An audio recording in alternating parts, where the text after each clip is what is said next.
दोस्तों नमस्कार। मैं श्यामनाथ यादव मेटकलवादी। ये एक पोस्ट है। इसका लेख है, अमित शाह के बेटे को क्रिकेट बैट पकड़ना नहीं आता, लेकिन वो क्रिकेट बोर्ड का चीफ है। ऐसा क्यों? बिहार में बोले राहुल गांधी। पोस्ट देखें आप लोग, ये रहा पोस्ट। अभी इस पे एक वीडियो हम आप लोगों को दिखा रहे हैं। यह वीडियो भी देखें आप लोग और कमेंट करके बताएं कि यह जो हुआ या जो हो रहा है यह क्या सही है। तो थोड़ा सा इस वीडियो को आप लोग देख लें, फिर आगे कुछ बात हो। ऑनलाइन कैसे जाऊं, बिजनेस को कैसे बढ़ाऊं?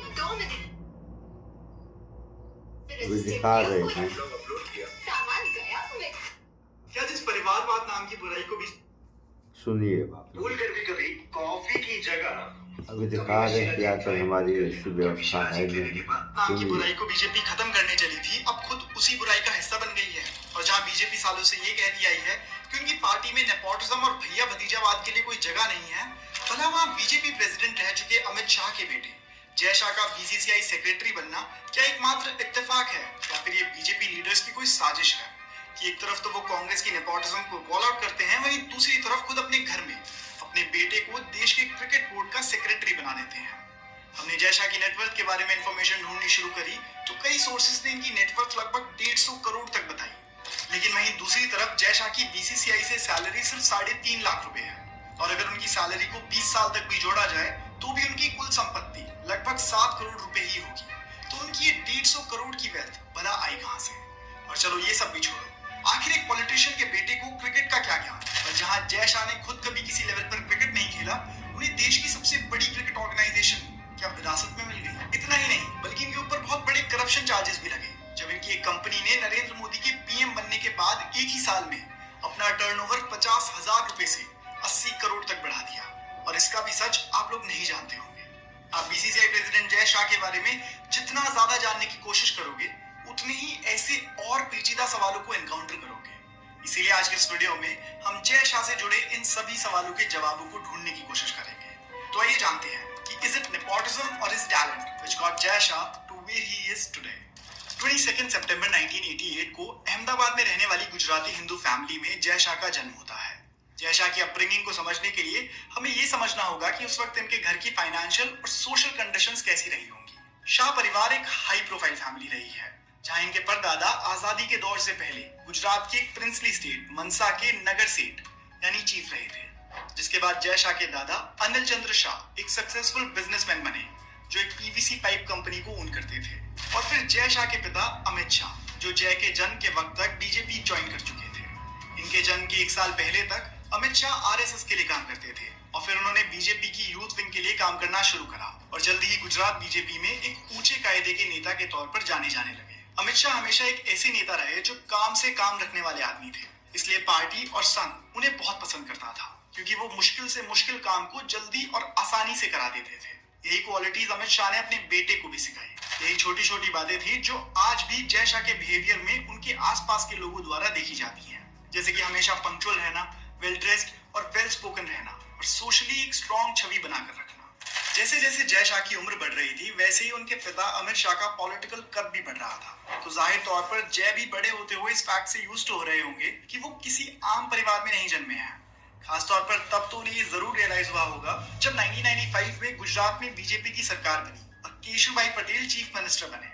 गुजरात पॉलिटिक्स में अब अमित शाह और साथ में नरेंद्र मोदी बहुत बड़े नाम बन गए थे और इस वक्त में अमित शाह और नरेंद्र मोदी की दोस्ती भी बहुत गहरी हो गई थी।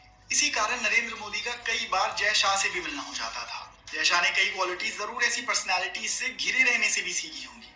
इसी वक्त पर जय ने क्रिकेट में भी खासा इंटरेस्ट लेना शुरू किया था और वो गुजरात क्रिकेट के कोच जयेंद्र सहगल के अंडर ट्रेन करते थे। समर हॉलीडेज के दौरान अमित शाह ही अपने बेटे को लॉयला हॉल की क्रिकेट अकेडमी ड्रॉप करने जाते थे। अगर बात करी जाए जय शाह की क्रिकेट ट्रेनिंग की, तो यही वो एकमात्र ट्रेनिंग है जो उन्होंने क्रिकेट की करी है, जिसे किसी भी दूसरे प्रोफेशनल क्रिकेटर की ट्रेनिंग से कंपेयर करना गलत होगा।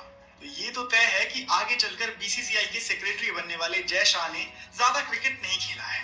खैर, आगे बढ़ते हुए जय शाह ने अपनी स्कूलिंग साइंस स्ट्रीम से पूरी करी और कॉलेज में इंजीनियरिंग करने का फैसला करा। अपनी इंजीनियरिंग की पढ़ाई करने के लिए उन्होंने अहमदाबाद की निर्मा यूनिवर्सिटी को चुना। कॉलेज के दिनों से ही जय ने अपने पिता के साथ काम में हाथ बटाना शुरू कर दिया था। साथ ही वो अपने पिता के गाइडेंस में बहुत जल्दी बहुत ज्यादा सीखने लगे थे। जय वॉज अ गुड स्टूडेंट और इसी वजह से अमित शाह भी उन्हें बड़ी बिजनेस मीटिंग्स में ले जाना पसंद करते थे। अमित शाह इस वक्त तक स्टॉक मार्केट में भी काफी एक्सपीरियंस हासिल कर चुके थे और उन्होंने खुद को एक एफिशिएंट स्टॉक ट्रेडर के रूप में स्टैब्लिश कर लिया था। सबसे पहले जय शाह ने अपने पिता के स्टॉक पोर्टफोलियो को ही मैनेज करना शुरू करा। इन स्टॉक्स को ट्रेड करने के दौरान जय एक एमबीए से ज्यादा सीख रहे थे। तो सुना आप लोगों ने, जिसको क्रिकेट के बारे में कुछ जानकारी नहीं, वह क्रिकेट कंट्रोल बोर्ड का अध्यक्ष बन बैठा है, जबकि चाहिए जो पूर्व खिलाड़ी हैं जैसे सुनील गावस्कर, कपिल देव, इन लोगों को बनाना चाहिए था। लेकिन यहाँ जो लायक हैं उनको पद नहीं मिलेगा और जो लायक नहीं हैं उनको पद मिलता है। ऐसा क्यों होता है, इन सब बातों पे आप लोग विचार करें। बाकी आप सारे लोग भी जानते हैं कि ऐसा हो क्यों रहा है। और हमारा मानना है कि ये सब पैसे का खेल है। उधर अभी आप लोगों ने सुना न कि ये जो है बीजेपी अपने को कहती है कि हम दूध के धुले साफ सुथरे हैं, हमारे यहाँ भाई भतीजा परिवारवाद नहीं चलता है, और ऐसा विपक्ष वालों में चलता है जैसे कांग्रेस है और अन्य पार्टियां, सपा वगैरह। लेकिन ये जो बीजेपी में हुआ तो क्या यह परिवारवाद या भाई भतीजावाद नहीं है? तो हमारा मानना, हमारा कहना भी है, जब तक यह देश परिवारवाद, भाई भतीजावाद से ऊपर नहीं उठेगा तब तक इस देश का कल्याण होने वाला नहीं है। ये हमारा मानना है। इस पे आप लोगों के क्या विचार हैं कमेंट में तो बताएंगे नहीं आप लोग। सो इस वीडियो में इतना ही। भाईचारा बना कर रहें, स्वच्छता अपनाएं, शुद्ध खाएं, स्वस्थ शिक्षित बने। जय विज्ञान, जय संविधान। नमस्कार।